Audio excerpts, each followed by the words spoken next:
진거동. 경주에 이어 2달 만에 두 번째 정상회담을 가진 이 대통령과 시 주석은 예정된 1시간을 넘겨 90분간 양국 협력 강화 방안을 논의했습니다. 베이징에서 KBS 뉴스 황준원입니다. 지금까지 KBS 뉴스광장을 1텔레비전과 동시에 들으셨습니다. 지금 시각 6시 15분입니다. KBS.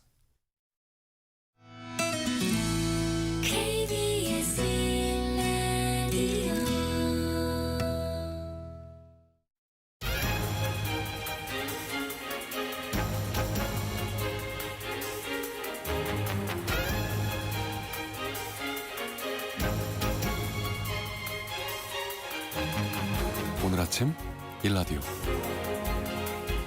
안녕하십니까. 오늘 아침 일라디오 아나운서 정은혜입니다. 지난 10년가량 수원했던 한중 관계가 새로운 전기를 맞고 있습니다. 어제 열린 한중 정상회담에서 양국이 총 15건의 양해각서를 체결했는데요. 소비재와 콘텐츠, 공급망 등 다양한 분야에서 앞으로 경제협력이 탄력을 받을 걸로 기대되고 있습니다. 그동안 중국이 서해에 설치한 불법 구조물 문제나 중국 어선들의 불법 조업 문제로 양국 사이에 적잖은 갈등이 있었죠. 이번 회담에서는 이런 민감한 현안들도 피하지 않고 대화 테이블에 올렸습니다. 서해를 둘러싼 긴장을 조금씩 풀 수 있을지 기대가 되는 대목이고요. 특히 이번 합의 중에 가장 민생 체감도가 큰 분야로 식품과 수산물이 꼽히고 있습니다. 식품 안전 협력이 강화되면서 K푸드 수출 과정에서 기업들이 감당해온 복잡한 행정 절차와 시간 부담이 상당 부분 줄어들 걸로 보이는데요. 여기에 더해서 우리 바다에서 잡은 싱싱한 자연산 수산물의 중국 수출길도 열리게 됐습니다. 14억 인구의 중국 시장을 다시 한번 기회로 삼아 얼어붙은 민생에도 온기가 돌 수 있었으면 좋겠고요. 모쪼록 한중 관계가 단기 성과에 그치지 않고 서로 신뢰하며 발전하는 관계로 이어지길 바라겠습니다. 1월 6일 화요일 오늘 아침 일라디오 출발합니다.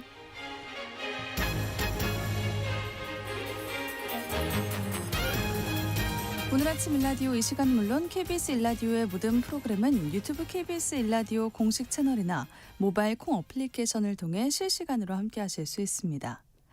화요일 텃밭 가이드 시간인데요. 토종 씨앗 작물 시금치와 토종 씨앗 나눔 신청에 대해서 알아보고요. 다양한 질문들에 답변 드리겠습니다. 마케팅 아이디업 시간에는 올해 가장 뜨거운 마케팅 공간으로 뜨고 있는 사우나에 대해서 이야기 나눠볼게요. 자, 텃밭 농사에 대한 궁금증 또 질문 있으신 분들은요. 지금부터 문자 보내주시죠. 단문 50원, 장문 100원이 드는 유료 문자 샵 9730, 샵 9730으로 보내주시기 바랍니다. 유익한 정보와 살아있는 이야기가 있습니다. KBS 오늘 아침 일라디오. 도시농부들의 텃밭 가이드 시간, 수원 씨앗도서관 박영재 관장님과 함께합니다. 안녕하세요, 관장님. 네, 새해 복 많이 받으세요. 새해 복 많이 받으세요. 텃밭 농사에 대한 궁금증과 질문 있으신 분들은 지금부터 문자 보내주시죠. 단문 50원, 장문 100원이 되는 유료 문자 샵 9730, 샵 9730으로 지금 보내주시기 바랍니다. 네, 관장님. 오늘과 다음 주까지 이제 2주에 걸쳐서 토종 씨앗을 받고 싶으신 분들 신청을 받기로 했잖아요. 네네. 방송이 진행 중일 때만 이렇게 접수가 되니까요. 네. 꼭 방송 시간에 맞춰서 토종 씨앗 신청이란 문구와 함께 이름과 주소를 알려주시기 바랍니다.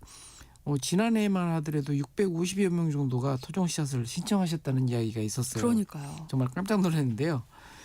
신청하셨지만 받지 못하신 분들도 너무 많았습니다. 더불어 제 입장에서는 이제 토종 씨앗을 더 많이 채종해서 더 많은 분들한테 이렇게 나눔하도록 노력해야겠다는 마음도 가지게 했는데요. 이렇게 좀 희소성이 있으니까 당연히 씨앗이 권력이 되는 그런 모습도 이렇게 볼 수가 있습니다. 네. 자연스럽게 줄을 세우고 이렇게 친소 관계를 따져서 나눔을 하면 당연히 권력이 되죠. 그래서 이 종자 주권이라는 말이 탄생하는 것입니다. 네, 그렇군요. 오늘과 다음 주 2주에 걸쳐서 이 방송 시간에 맞춰서 토종 씨앗 신청이란 문구 그리고 주소 알려주시기 바랍니다. 많은 관심 부탁드릴게요. 네, 종자 주권은요, 농부에게 있다고 하신 말씀이 생각이 나네요, 관장님. 네. 정말 우리나라에서도 헌법적인 권리라고 할 수 있는 게 이제 종자주권인데요. 농부권이라고도 하고요. 하지만 언제부턴가 농부들이 씨앗을 채종해서 농사를 이어가는 것을 포기하면서 돈으로 거래되는 상품으로 전락이 됐습니다. 아, 네. 종자회사들의 종자권이라고 할 수 있는 육종권을 돈을 들여 사들여서 농사를 하게 된 것인데요. 사실은 이렇게 사들인 게 아니라 1년씩 빌려서 쓰는 씨앗을 빌려서 쓴다고 이렇게 표현을 합니다. 빌려 쓴다. 네, 왜냐하면 그 씨앗을 다시 받아서 심어도 발화가 안 되거나 이러기 때문에 1년짜리 종자 육종권을 빌려서 쓰고 있는 형편인데요. 종자주권은 농부에게 있기 때문에 따로 농부권이라고 합니다. 네. 작은 텃밭이지만 텃밭 농부로 살면서 여러분도 결국 이제 농부이니까 농부로서 여러분이 지켜야 할 권리가 무엇인지 아셔야 합니다. 네, 그렇군요. 또한 우리가 추구하는 농사가 생태순환 농사인데요. 생태적이고 순환하는 농사의 시작은 토종 씨앗에서 출발합니다. 토종은 시대와 세대를 거슬러 이어온 것이기 때문에 환경 적응력과 병해에 강한 특성을 가지고 있습니다. 네. 다양한 기후 환경 변화를 몸으로 겪어오면서 유전자의 그런 환경 변화에 대한 적응력을 고스란히 이렇게 저장해온 결과인데요. 다양한 질병과 병해를 겪고도 살아남는 열매에서 종자를 지속적으로 얻어왔기 때문에 질병 저항성도 강한 것이 토종작물의 특징입니다. 네, 그 건강한 씨앗이 건강한 식탁을 만들고 또 우리의 건강도 지켜주는 그런 순환이 이루어지는 거잖아요, 관장님. 네, 그런 의미에서 이 농부권이 굉장히 중요하다라는 걸 많이 느끼게 되는 것 같아요. 네. 텃밭 농사는 건강한 음식을 우리가 직접 재배해서 먹기 위한 친환경 농사인데요. 결과적으로 후손에게 건강한 토양과 환경을 물려주게 됩니다. 사실 역으로 생각하면 후손들을 생각하는 마음, 건강한 먹거리로 보답을 받는다는 것이 옳다고 보겠죠. 가정에서 버려지는 재료, 밭에서 버려지는 재료들을 순환시켜서 다시 자연으로 돌리는 순환 농사가 필요한 이유입니다. 이런 순환에서 빠질 수 없는 것이 바로 종자의 순환인데요. 네. 씨앗을 지속적으로 받아서 다시 농사를 이어가는 것이 바로 친환경 농사의 첫걸음입니다. 외부에서 끌어들이는 것에 익숙하다 보면 그리고 거기에 의존하다 보면 환경적으로든 경제적으로든 농사가 지속 가능할 수가 없겠죠. 네, 그렇군요.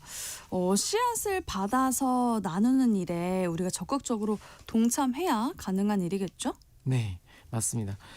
기후 환경 변화는 지구 전체 역사를 보더라도 거스를 수 없는 현실인데요. 이런 변화에 종자 스스로가 적응하고 변화할 수 있는 기회를 제공하기 위해서는 계속 더 널리 많이 심어주는 것이 과제입니다. 더 넓은 공간에 심어지고 그 속에서 우량한 종자를 선발해서 받아 이어나가는 것이 더 좋은 종자를 만들어 나가는 방법입니다.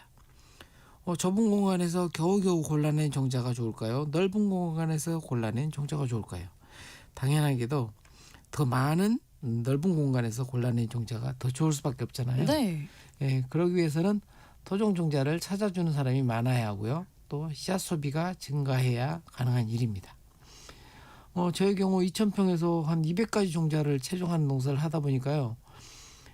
종자의 양이나 질의 측면에서 만족스럽지 못할 때가 굉장히 많습니다. 다양하게도 이제 화성 지역에서 토종 연구회라든지 이런 분들이 토종을 상업적으로 재배해서 로컬푸드 판매 대회를 채우고 있어요. 그래서 좀 이렇게 재배 면적이 늘어나면서 제 역할이 좀 줄일 수 있지 않나 이렇게 기대하고 있고요. 하지만 토종 작물이 일반 작물에 비해서 모양이라든지 이렇게 소비자의 손길을 쉽게 끌지는 못하는 측면이 있어요. 그래서 하지만 열심히 이렇게 생산을 하고 계신 생산자분들이 계시다는 게 굉장히 저한테는 큰 응원이 됩니다. 네. 또 올해 화성시 같은 경우는 공평한 근처에다 또 토종 작물로만 식단을 채우는 토종 식당도 오픈할 예정이라고 해서 아주 기대가 큰 상태입니다. 토종 식당 기대가 되는데요. 네. 자, 지금 토종 씨앗 신청 문자 많이들 보내주고 계시는데 성함을 안 보내주시는 분들이 계세요. 토종 씨앗 신청이란 문구와 함께 성함 또 주소를 같이 보내주시기 바랍니다. 자, 토종 작물의 가치를 잘 아는 우리 소비자들이라면 관심을 정말 많이 가질 것 같은데요, 관장님. 네. 토종 씨앗 우리가 더 많이 알려야 하는 것 같아요. 오늘도 나눔해 주실 토종 씨앗 소개해 주시나요? 네. 이번에 나눔할 토종 씨앗은 방송을 통해 소개해드린 씨앗과 함께 청취자분들이 작년 그리고 매년 이렇게 초에 보내드린 씨앗을 받아서 이렇게 청취자분들이 보내주신 씨앗들이 있어요. 네. 지난 방송에도 한번 말씀드린 적이 있는데 시금치 씨앗을 한 자루 정도 이렇게 받아서 보내주신 분이 계셔서 그래요. 네, 감사하네요. 시금치 씨앗도 추가해서 보내드리도록 하겠습니다. 네. 좀 종류 수를 많이 늘리고는 싶지만 우리 PD님이나 작가님이 계속 그 소분 작업을 해야 되는 수고로움이 많아서 이렇게 한 15종류 정도로 이렇게 나눔을 해드릴 수가 있을 것 같고요. 시금치의 경우는 2월에서 3월 땅이 풀리는 대로 파종해서 봄에 수확해 드실 수가 있습니다. 그리고 더 두면 6월경에 씨앗도 채종할 수가 있습니다. 그래요. 설날 이전에 토종 씨앗을 받으신 분들은 모두 제가 작년에 채종한 씨앗이기 때문에 발화되지 않을까 걱정하지 않으셔도 됩니다. 그중에서 가장 짧은 수명을 가지고 있는 씨앗이 파인데요. 파는 원래 수명이 짧기 때문에 받으시는 대로 올해 모두 파종하시는 것이 좋습니다. 혹여 남은 씨앗이 있다면 냉장 보관을 하시면 좋을 것 같고요. 씨앗 봉투째 밀폐 용기에 넣은 다음에 냉장이나 냉동 보관하시면 씨앗의 수명을 연장하실 수가 있습니다. 씨앗이 소량이기 때문에 직접 파종하기보다는 모종을 재배해서 모종을 옮기는 작업을 하시는 게 좋은데요. 네. 이렇게 비닐하우스가 따로 없다면 고추, 가지, 토마토 같은 경우는 4월 초이고요. 엽채류는 3월부터 노지에서 물 관리해서 모종을 키울 수가 있습니다. 물론 이게 중부지방 기준이고요. 남부지방은 더 이를 수가 있겠죠. 그리고 어느 정도 모종이 크면 이제 모종삽으로 푹 떠서 옮겨 심기를 하시면 좋습니다. 그렇군요. 그러니까 오늘과 다음 주에 토종 씨앗 신청해 주신 분들 중에서 저희가 추첨해서 나눔을 해드리는데요. 그러니까 워낙 신청자가 많아서 오늘도 그렇게 문자를 많이 보내주시는데 그렇게 많아서 못 받으시는 분들을 위해서 우리 관장님이 방법을 더 고민을 하고 계신다면서요? 네.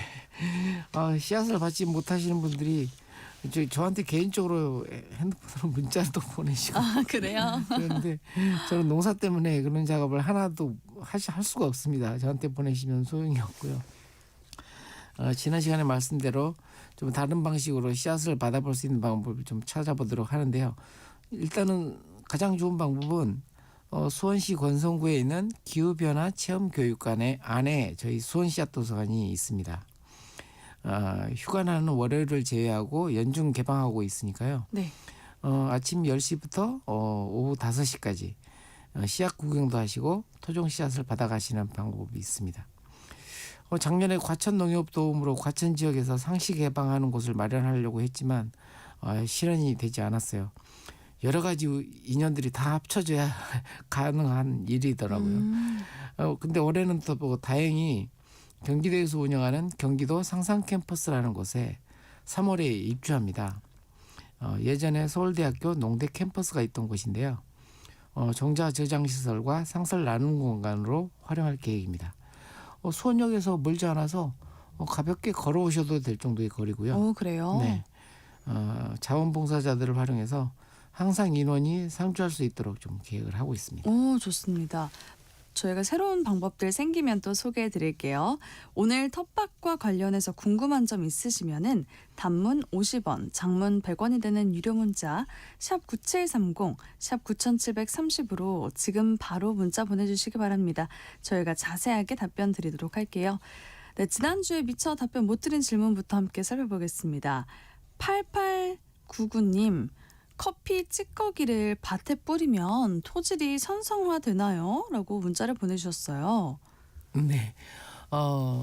커피는 그 산성 물질이 수용성이라서 원두 커피로 커피를 내리면 네. 산성 물질은 우리가 마시는 커피가 되는 거고요. 원두커피 찌꺼기에는 산성 물질이 많이 남지 않습니다. 아, 그렇군요. 네, 그래서- 그러면 산성화되지 않겠네요. 네, 그래서 산성화 걱정을 하지 않으셔도 되고요. 대신에 커피 찌꺼기를 그 원두 커피 찌꺼기 그 자체를 이렇게 활용하기보다는 발효를 시켜서 쓰는 것이 좋습니다. 네. 4204님이 문자를 또 보내주셨네요. 조금 많은 텃밭이 있는데요. 고추도 가지도 깻잎도 벌레가 끼는데 지금 미리 약을 해야 할까요? 하시네요. 이 겨울에 약을 할 필요는 없고요.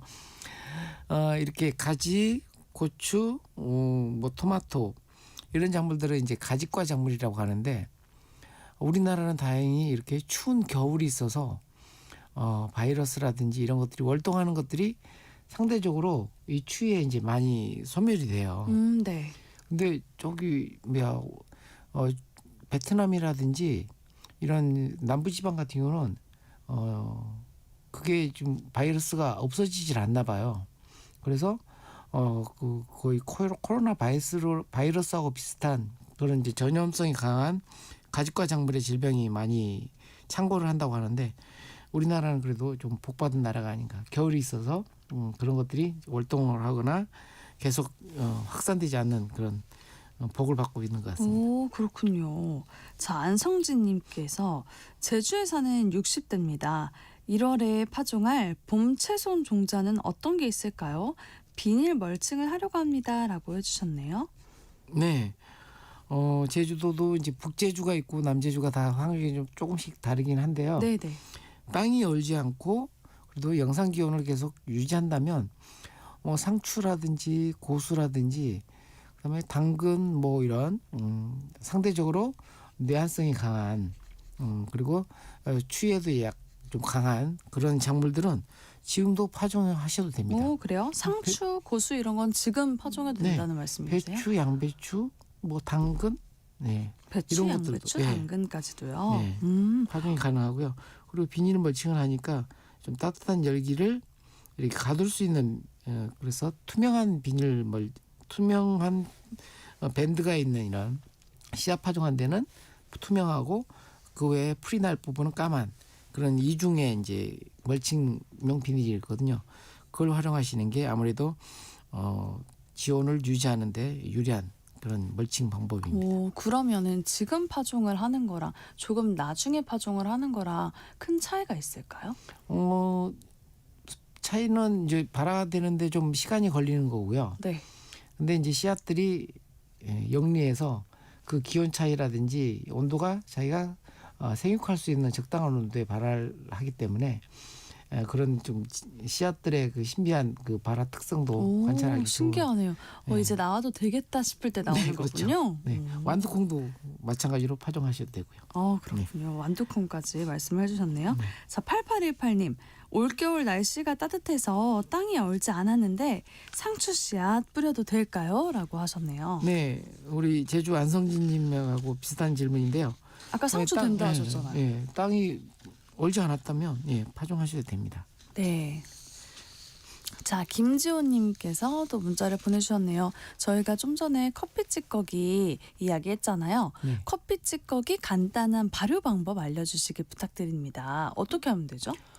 커피 찌꺼기에다가 흙에 있는 흙을 좀 한 10분의 1 정도로 섞어서 수분을 일정하게 유지해주면 하얗게 곰팡이가 피어올라요. 네네. 예, 그러면 이제 발효가 진행되고 있다고 보시면 돼요. 그래서 어느 정도 하얀 곰팡이가 확 피어오르고 지면 그때 이제 발효가 끝났다 생각하시고 활용을 하시면 됩니다. 그 정정자님이 커피 찌꺼기 발효시켜서 사용합니다. 볕에 말려서 사용하요라고 보내주셨는데 네. 그럼 발효시킨 후에 볕에 좀 말린 다음에 사용을 해야 하나요? 네, 너무 과습하면 또 이제 또 후발효가 일어나니까요. 어느 정도 그렇게 곰팡이를 확 피운 다음에 좀 말려주면 뿌리기도 손에 묻지 않으니까 뿌리기도 편하고 향기도 향긋한 그런 향을 맡을 수가 있습니다. 그리고 그렇군요. 또 더불어서 이 커피 찌꺼기의 향 때문에 병충해가 좀 덜한 그런 효과도 그래요? 같이 볼 수가 있습니다. 그 저희가 아는 그 향이 발효가 된 뒤에도 나오는 거죠? 예, 약간 좀 변하긴 하지만 네, 커피 향이 남아있죠. 병충해가 그 향을 좀 싫어하나 보네요. 신기해요. 자, 정경아 님도 문자를 보내주셨어요. 약을 전혀 안 치고 키울 수 있는 작물은 뭐가 있을까요? 라고 보내주셨네요. 가장 쉬운 게 이제 상추라든지 쑥갓이라든지 이런 엽채류들이 이제 십자가 배추라든지 뭐 이런 거 빼고 상추 종류, 국화과 상추 종류들이 좀 상대적으로 병이 약을 덜하고요. 약도 저도 안 해도 됩니다. 괜찮은 거예요. 미나리도 괜찮고요. 미나리요? 미나리도 네. 맛있겠네요. 네, 좋습니다. 자, 그리고 또 문자 보내주시면 저희가 소개를 해드릴 텐데요. 정경화 님이 또 문자를 보내주셨네요. 카페에서 길가 벚꽃나무에 바로 커피 찌꺼기 뿌렸는데 그 나무만 혼자 잘 커서 공무원이 못하게 하더군요. 오, 커피 찌꺼기를 뿌리면 더 잘 자라는 효과도 있나 보네요. 네, 거름을 주는 효과가 있죠. 오. 그래서 커피 찌꺼기로 거름 만들어서 판매하는 회사도 있더라고요. 아, 그래요? 예, 커피 컴포스트라고 해가지고. 그러면 굳이 집에서 발효를 시키지 않아도 네. 그걸 사서 쓰면 되겠네요. 네네. 네, 좋습니다. 그러면은 561881님의 문자도 한번 소개를 해볼게요. 전화 연결을 해주셨네요. 전화 연결 한번 해보도록 하겠습니다.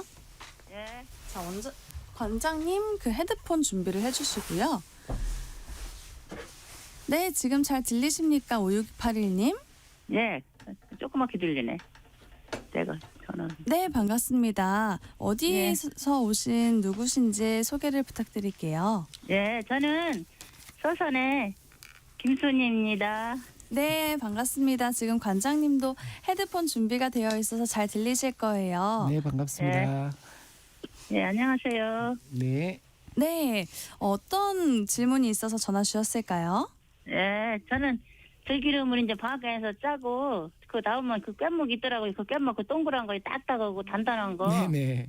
그 깻목을 갖다가니 그 전에는 이렇게 막 뭐 통에다 담아가지고 네. 섞여서 그냥 거름으로 사용했는데요. 네네. 그 깻목을 어떻게 잘 발효시켜야 그 화분 거름으로 좀 쓸 수 있는지 궁금해서 보내드렸어요. 네네.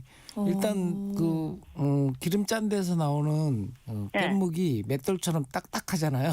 예, 네, 그걸 일단 좀 물을 조금씩 이렇게 뿌려가면서 예, 깨주셔야 되고요. 예, 네. 깨져요. 저는 그냥 네. 통째로 막 그냥 네, 너무 깨끗하니까. 그 덩어리지면 이게 발효가 진행이 안 되고요. 예, 그래서 곱게 깨주셔서 거기에 네. 이제 물을 뿌렸잖아요. 예, 그런 것과 함께 이제 잘 이렇게 그늘에다가 이렇게 두면 곰팡이가 그 안에서 쓸어요, 자연스럽게. 예. 네, 그러면 그 이제 발효가 진행 중이다 이렇게 생각하시면 돼요. 그러면 그래서- 관장님 거기다가 네. 뭐 다른 거 뭐 섞어도 괜찮아요? 다른 뭐 탭이나 뭐 그런 거 뭐 필요 네, 같은 거 그렇게 하셔도 돼요. 탭이나 이런 네. 것들 약간 섞어서 거기다 이제 네. 균을 접종한다고 생각하시고. 그러면은 그거를 네. 비닐로 막 어떤 비닐로 포대나 어디다 이렇게 담아서 해야지 아니에요? 통이나. 아니요, 공기가 잘 통하는 데서 이렇게 발효를 시켜야 되니까요. 예, 그래요? 비닐로 예. 하면 아무래도 공기가 못 들어가니까. 예, 네. 그래요? 예, 네. 그렇게 하시고 사용하실 예. 때는 예, 이제 젖어 있잖아요. 그런 것들을 예. 약간 좀 말린 다음에 예. 활용을 하시면 좋습니다.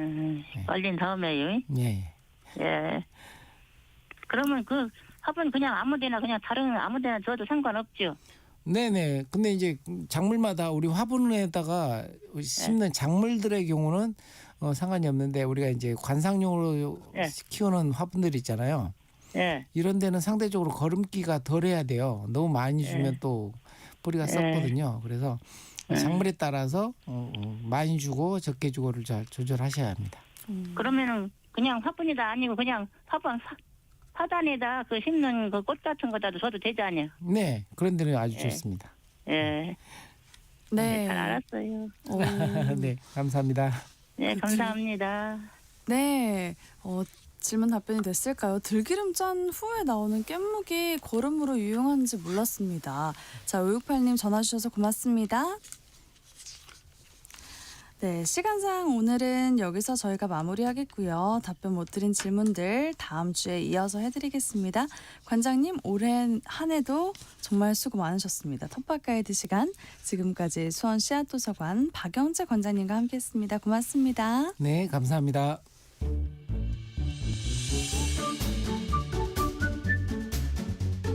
아침을 여는 기분 좋은 습관.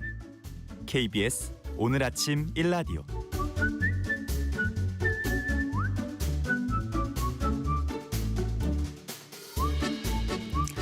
트렌드를 읽고 마케팅 전략을 세워보는 마케팅 아이디어 시간입니다.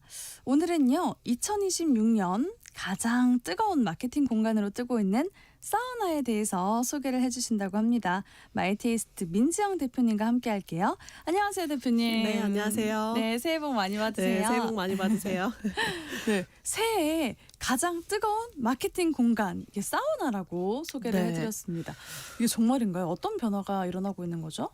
사실 저도 코로나 이후에는 사우나에 가본 게 언젠지 잘 기억이 나지는 않는데요. 네. 또 한국에서 사우나를 생각하면 이제 어릴 때 어머님하고 같이 갔던 목욕탕이나 찜질방이 먼저 생각이 나기도 합니다. 근데 요즘 해외에서는 사우나가 전혀 다른 모습으로 변하고 있다고 해서 오늘 소개를 해드리려고 하고, 이게 땀을 빼는 공간이 아니라 하나의 놀이문화이자 만남 장소가 되고 있다고 해요.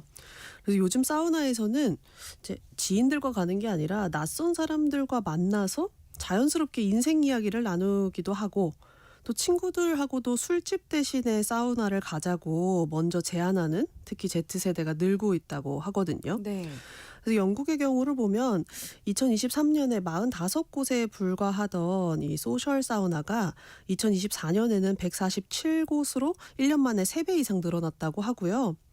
이 전 세계 사우나 시장 규모도 2024년에는 약 1조 2천억 원에서 2030년에는 1조 8천억 원 수준까지 성장할 것으로 예상을 하고 있습니다. 그렇군요. 네, 이렇게 사우나가 주목을 받고 있는 데는 여러 가지 이유가 있는데, 이제 먼저 사우나 자체가 색다른 즐거움을 주는 공간으로 변화했다는 점입니다. 그냥 뜨거운 방에 가만히 앉아만 있는 공간이 아니라 요가나 명상, 또 호흡 프로그램과 같은 이 웰니스 프로그램들을 결합하면서 직접 참여하고 경험하는 공간으로 바뀌고 있고요. 네.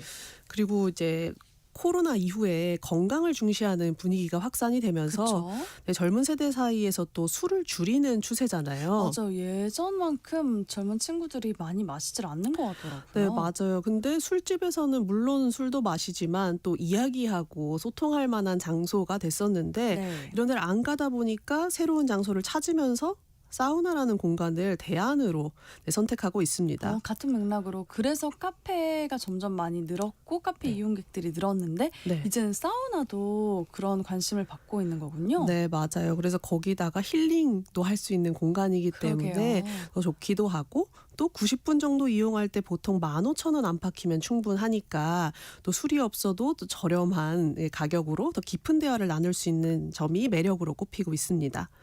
그리고 자연스럽게 디지털 디톡스가 가능하다는 점도 특징인데, 사우나 특성상 스마트폰을 들고 들어갈 수 없기 때문에 한두 시간 정도는 외부 알림이나 메시지에서 완전히 벗어날 수 있고, 그래서 끊임없는 연결에 지친 사람들에게 이 사우나 자체가 휴식이 되는 것 같고요. 네. 그래서 많은 사람들이 사우나를 마치고 나오면 잠깐 리셋됐다, 이렇게 개운함을 느낀다라고 말하는데, 특히 Z세대의 라이프 스타일 변화를 가장 잘 보여주는 공간으로 이런 이유들 때문에 사우나가 주목받고 있습니다. 네. 저희가 말씀을 듣다 보니까요. 해외에서는 그 사우나라는 공간이 다른 방식으로 활용이 될 것 같은데, 혹시 해외 소셜 사우나 사례를 통해서 좀 더 구체적으로 저희가 좀 살펴볼까요? 네, 이제 사우나 자체를 하나의 놀이, 경험 공간으로 재해석한 사례들 먼저 소개하려고 하는데요. 네. 먼저 뉴욕 브루클린에는 1930년대에 지은 오래된 공장을 이제 사우나로 재개발해서 최신 시설을 갖춘 탕과 사우나를 통해서 회복에 집중하는 메인 컨셉을 가지고 있습니다. 근데 여기에 스포츠 의학 전문가가 상주를 하고 있다고 해요. 네. 그래서 나 자신에게 맞는 처방 프로그램도 제공을 하고, 그리고 이 사우나에서 처방과 힐링이 끝나면 이용객들이 특별히 제작된 사우나 가운을 걸치고 이 공간 안에 위치한 파인다이닝 레스토랑에서 디너를 즐길 수도 있다고 해요.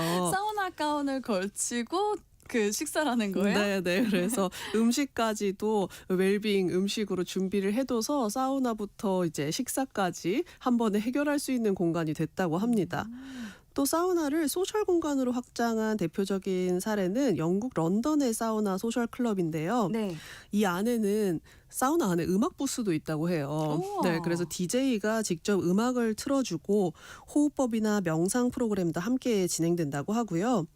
그리고 관심사나 삶에서 상황이 비슷한 사람들끼리 그 소규모 모임을 연다고도 합니다. 네. 그래서 육아 이야기를 나누는 부모들의 모임, 그리고 마음 건강에 대해서 각자의 경험을 공유하는 시간처럼 이 사우나 안에서 다양한 커뮤니티가 형성되고 있다고 하거든요. 그래서 건강한 대화 그리고 자기 관리를 하나로 묶은 소셜 커뮤니티 공간으로 사우나가 발전하고 있습니다. 또 뉴욕의 소셜 사우나 클럽은 여러 명이 함께 사우나를 즐기면서 고압 산소방이나 얼음 목욕 같은 이제 치유 프로그램을 경험할 수 있도록도 구성돼 있다고 합니다. 네.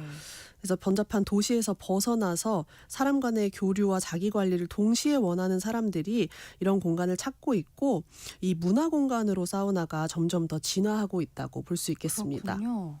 그 사우나가 이제 하나의 문화 공간으로 자리를 잡으면서 일본에서는요. 사우나 슐랭이라는 어워즈까지 생겼다고 해요. 이게 미슐랭 따라한 걸까요? 네, 맞습니다. 이게 어떤 어워즈죠? 네, 일본도 이제 목욕과 이 온천 문화가 굉장히 발달한 나라잖아요. 그래서 이 사우나가 하나의 문화로 자리 잡았다는 걸 이 사우나 슐랭이라는 어워즈로 상징적으로 보여주고 있습니다. 근데 무려 2018년부터 시작된 시상이라고 하는데 네. 매년 11월 11일에 꼭 가봐야 할 사우나 시설 11곳을 선정한다고 해요. 근데 왜 또 11월 11일일까요? 이 브랜드에서 본인들이 그 날짜를 정한 것 같은데 네, 여기에서 사우나를 얼마나 잘 즐길 수 있는지를 기준으로 평가한다고 합니다. 그래서 냉탕과 온탕은 물론이고 이 바깥 공기를 쐬면서 몸을 식히는 휴식 공간도 얼마나 잘 꾸며져 있는지 네. 또 청결도와 가격 그리고 남녀 모두가 이용하기 편리한지 엔터테인먼트 요소는 있는지 이런 것들을 종합적으로 살펴서 선정한다고 해요. 근데 평가도 뭐 심사위원이라기보다는 꾸준히 사우나를 체험해온 프로 사우너들이 직접 경험하고 선정한다고 합니다. 근데 이 사우나 슐랭에서 자주 이제 상을 받고 있는 공간이 도쿄에 있는 티스파라고 하는데 네. 2024년에 사우나 슐랭에서 1위를 차지할 만큼 이 사우나 자체를 복합 문화 공간으로 확장한 사례라고 합니다. 그래서 이 사우나에 들어가면 좌뇌를 자극하는 푸른 조명, 또 우뇌를 편안하게 만드는 따뜻한 조명을 설치해둬서 네. 이제 공간을 나눠놨고 또 뜨거운 사우나, 뭐 냉탕 이렇게 오가면서 탐험하듯이 컨디션에 맞춰서 즐길 수 있도록 동선을 설계해뒀다고 합니다. 네. 그리고 사우나를 마친 뒤에는 무알콜 맥주나 음료를 마시면서 쉴 수 있는 바도 마련돼 있다고 하는데요. 근데 이 티스파를 만든 주체가 뭐 건축회사나 이런 게 아니라 브랜딩을 주력으로 하는 기업이라는 점이에요. 그래요. 그래서 이들이 사우나를 만들면서 그냥 시설이 아니라 이제 라이프 스타일로 확장시키는 데 집중을 하고 있는데 사우나 관련 굿즈를 제작할 뿐만 아니라 사우나 전에 몸을 좀 따뜻하게 하기 위해서 러닝 코스를 체험할 수 있도록 러닝화를 대여해주는 서비스까지 하고 있대요. 신기하네요. 네, 그래서 사우나 경험의 앞과 뒤까지 고민했기 때문에 이렇게 사우나 슐랭에서 상을 받은 것 같고 그래서 이 사우나 자체를 취미이자 문화 그리고 사우나라는 공간을 내 취향을 표현할 수 있는 영역으로 인식하게 된 첫 사례라고 볼 수 있겠습니다. 네, 재밌어요. 이렇게 사우나와 찜질방이 새로운 문화 공간으로 주목을 받다 보니까 브랜드들도요, 이 공간에 관심을 많이 갖고 있는 것 같아요. 국내의 한 치킨 브랜드가 찜질방에서 팝업 스토어를 열어서 화제가 되었다고 하네요. 네, 국내에서도 이제 사우나 공간을 마케팅에 적극적으로 활용하기 시작한 것 같습니다. 네. 국내에서 기름은 빼고 맛은 더한다 이렇게 오븐 조리 방식을 앞세운 치킨 브랜드가 있는데 알죠. 네, 여기서 팝업 스토어를 열었어요. 근데 팝업 스토어 이름이 핑계 정산소였는데 네. 이제 한 해 동안 쌓인 불필요한 핑계는 덜어내고 나에게 긍정적인 것만 채워보자는 이제 컨셉의 체험형 팝업이었다고 합니다. 그래서 이 오븐으로 굽는 방식도 기름을 덜고 맛은 그래도 남기는 조리 방식이기 때문에 우리 삶에서 쓸모없는 핑계는 덜어내고 웰니스적인 태도를 가져가자라는 와. 걸 키워드로 풀어냈습니다. 그렇군요. 그래서 찜질방이 땀을 흘리면서 이제 몸속 피로나 노폐물을 비워내는 공간이니까 네. 여기에서도 빼기 존과 더하기 존으로 나눠서 한증막에서 땀을 흘리면서 부정적인 핑계를 다 덜어내는 체험, 그리고 더하기 존에서 필요한 동기를 채워보는 활동이 진행됐다고 하고요. 그리고 새로 출시한 이 치킨 제품을 찜질방에서 같이 시식하면서 이 브랜드 메시지를 맛으로도 경험할 수 있었다고 해요. 네. 근데 이게 남들이 잘 선택하지 않는 장소니까 찜질방을 선택한 게 아니라 이제 브랜드가 가지고 있는 이 철학을 직관적으로 느낄 수 있는 공간이기 때문에 찜질방을 선택했다는 점에서 의미가 크고요. 그리고 이 웰니스라는 메시지를 말로 설명하는 대신에 이 공간 자체로 설득한 사례라고 볼 수 있겠습니다. 오, 네. 해외에서도요. 사우나 문화를 적극 활용하는 브랜드들이 등장하고 있다고 합니다. 뉴욕에서는 쇼윈도에 사우나와 얼음탕을 그대로 설치한 음료 브랜드가 있다고 하네요. 네, 뉴욕 소호 한복판에 이제 핀란드식 사우나가 등장했다고 해요. 네. 근데 이게 핀란드 음료 브랜드인 엘사에서 선보인 행복으로 가는 포털이라는 우와. 이름의 쇼윈도입니다. 근데 쇼윈도 안에 핀란드식 사우나와 얼음탕을 그대로 구현을 해놓고요. 이 유리창 안에 목재로 만든 그 건식 사우나 공간, 그리고 네. 벤치를 놓고 이 얼음 냉탕을 설치해둬서 누구나 체험해 볼 수 있게도 이제 구성을 해뒀습니다. 그래서 조명과 수증기 연출까지 해서 사우나 특유의 그 분위기까지 표현을 해둬서 이 지나가는 사람들이 자연스럽게 사우나라는 장면을 떠올리고 그리고 흥미도 가지게 됐다고 해요. 근데 이런 연출은 이 이머시브 윈도우 디스플레이라고 하는 이 몰입형 쇼윈도 연출의 대표적인 사례인데요. 네. 보통 쇼윈도라고 하면 마네킹이 이제 옷을 입고 있다거나 상품이 진열되어 있는데 그런 게 아니라 브랜드가 우리가 추구하는 문화 그리고 맥락을 공간으로 전달하는 방식입니다. 그래서 쇼윈도를 전시 공간으로 활용하지 않고 이 브랜드 세계관으로 들어가는 입구 역할을 했다고 볼 수 있습니다. 근데 역시 핀란드에서도 이 사우나가 일상의 한 부분이고 네. 이 사우나를 마치면 이 엘 브랜드의 음료를 마시는 문화가 자연스럽게 자리 잡고 있대요. 그래서 우리도 찜질방에서 땀을 빼고 나면 식혜나 미숫가루 그쵸, 마시잖아요. 그런 것처럼 이 엘 브랜드의 음료를 마시는 게 비슷한 문화라고 하는데 그래서 뉴욕에 있는 사람들이 처음 이 브랜드가 진출하면서 도대체 이 브랜드가 뭔지 잘 모르니까 이 쇼윈도 속 사우나를 통해서 사우나 이후의 경험에 이 브랜드의 음료가 필수적이라는 거를 보여준 거죠. 그래서 뉴욕처럼 이렇게 사람들이 바쁘게 지나가는 도시에서는 몇 초 만에 직관적으로 메시지가 전달되는 쇼윈도가 정말 중요한데 네. 네, 이 핀란드의 사우나 문화를 그대로 가져다 놓음으로써 이제 브랜드의 제품 그리고 제품을 찾는 상황이 언제인지까지 자연스럽게 전달했다고 볼 수 있겠습니다. 그렇군요. 이렇게 스페인에서도 비슷한 일이 있었네요. 그 대중 목욕탕을 로터리 한복판에 설치한 사례가 있었다고 하는데 이건 어떤 메시지를 전달하려고 했었던 걸까요? 네, 바로 스페인 북부 도시 로그로뇨라는 데서 열린 국제 공공예술 건축 축제에서 진행된 프로젝트입니다. 네. 이제 프로젝트 이름은 라운드 어바웃 베스라고 해서 말 그대로 로터리 한복판에 임시 대중 목욕탕을 설치했다고 해요. 네. 원래 유동 인구가 많고 당연히 차들이 왔다 갔다 하는 이 로터리의 회전 교차로에 원형 목조 구조물을 만들고 안쪽에 탈의 공간 그리고 목욕 공간을 만들어서 실제로 시민들이 수영복 가지고 오면 이용할 수 있도록 설계했다고 하거든요. 수영복 입고 목욕탕 이용할 수 있는 거군요. 네네. 그래서 도시에서 가장 공적인 공간이고 누구나 이용할 수 있는 공간인데 이 목욕이라는 건 굉장히 사적인 행위잖아요. 그러니까요. 네, 그걸 끌고 온 셈입니다. 그래서 사우나와 이 목욕탕의 역사적 의미를 현대적으로 되살렸다는 점에서 굉장히 흥미로운데 이 사우나나 대중목욕탕의 기원이 고대 로마 시대까지 거슬러 올라가면서 이 목욕탕이 사람들이 만나고 이야기를 나누는 중요한 공간이었다고 하거든요. 맞아요. 네.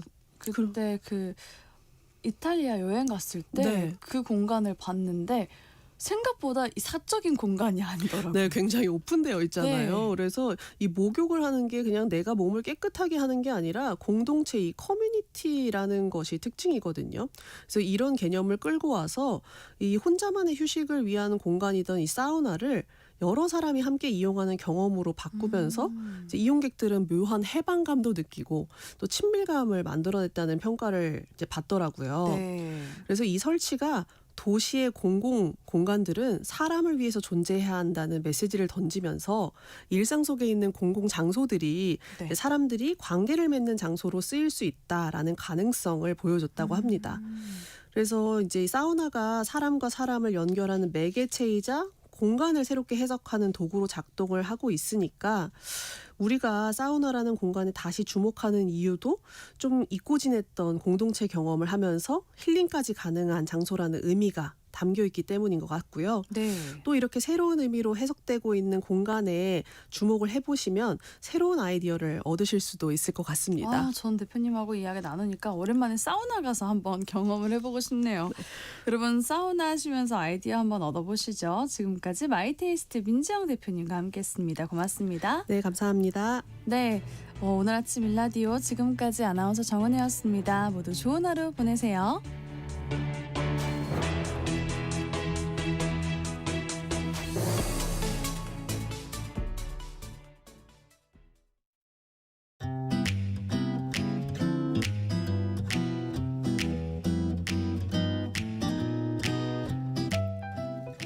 안녕하세요. 바른말 고운말입니다. 우리말 속담 불난데 풀무질한다란 말은 남의 재앙을